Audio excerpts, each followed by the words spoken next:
Good morning and happy Thursday, everyone. Today I just wanted to jump on here and talk a little bit about needs in relationships with the fearful avoidant attachment style. So the first thing I need you to know is that there are three kind of tiers of needs. And let me break this down for you so you really understand. So every single human being is wired for 6 basic human needs. Every single person. This is love and connection, growth, significance, contribution, certainty, and uncertainty. And these things are kind of deeply unconscious, so we don't really get into that too much.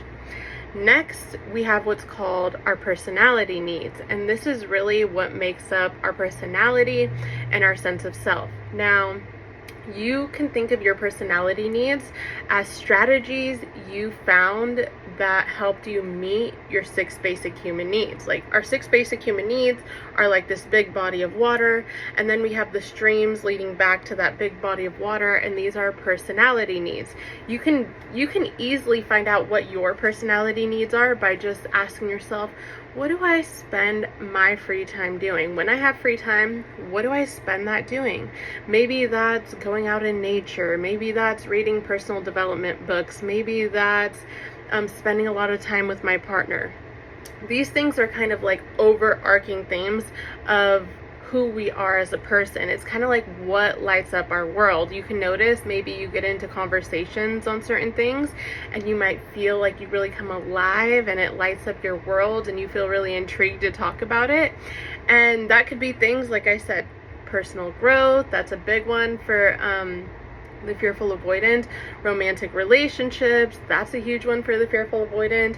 Usually exploration or some kind of nature, that's another big one. But there are these overarching themes, right, that kind of we turn to when we have free time or things that we really enjoy in our life, and that is our personality needs.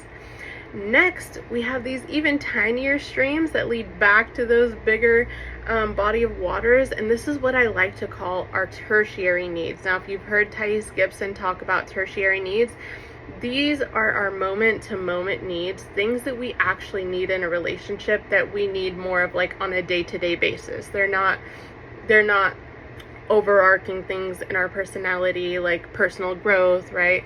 They're more of like things that I need in a relationship to kind of get by and feel like I'm fulfilled and happy. And these are things like I need to be seen and heard in a relationship. It's really important to me that, you know, I have quality time with my partner. It's really important that we have clear communication. I really need to feel accepted in my relationship. I really need to feel desired and loved.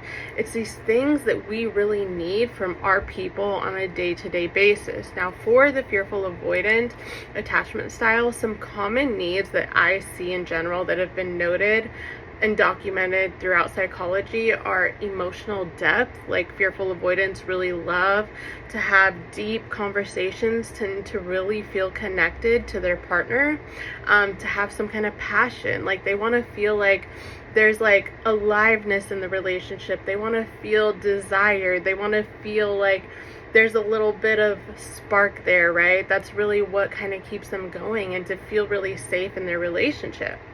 Another big one for the fearful avoidant is trust, and you can usually derive a sense of trust in your relationships by having a lot of consistency from your partner, and by being able to communicate, you know, that you need a lot of context to know why certain things are going on so that you don't jump and give things negative meaning. And then congruency. It's like what people say they're gonna do and what they do really needs to align, because the moment that it doesn't, fearful avoidance alarm bells kind of go off and they're like, oh my gosh, what's going on? Why are they lying? They have a really sensitive trust baseline that can get tripped up at any moment. Now, that's something that can be worked on over time, but overall, as a general rule, we see that fearful avoidants really need that trust, that consistency, congruency.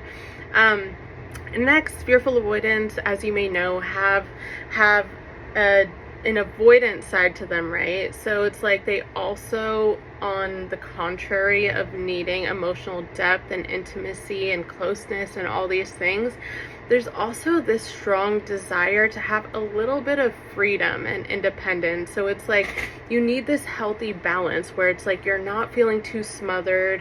If you've ever been with an anxious attachment style, you might have noticed that you kind of shut down, or you feel smothered, or you want to pull away. This is because like you want that deep connection, but also you kind of want like that happy balance where like we have deep emotional depth and connection and a little bit of passion here and there. And once my buckets feels really good, you know, I also have time to myself to be able to do the things that I want to do and to have my own life on the side also.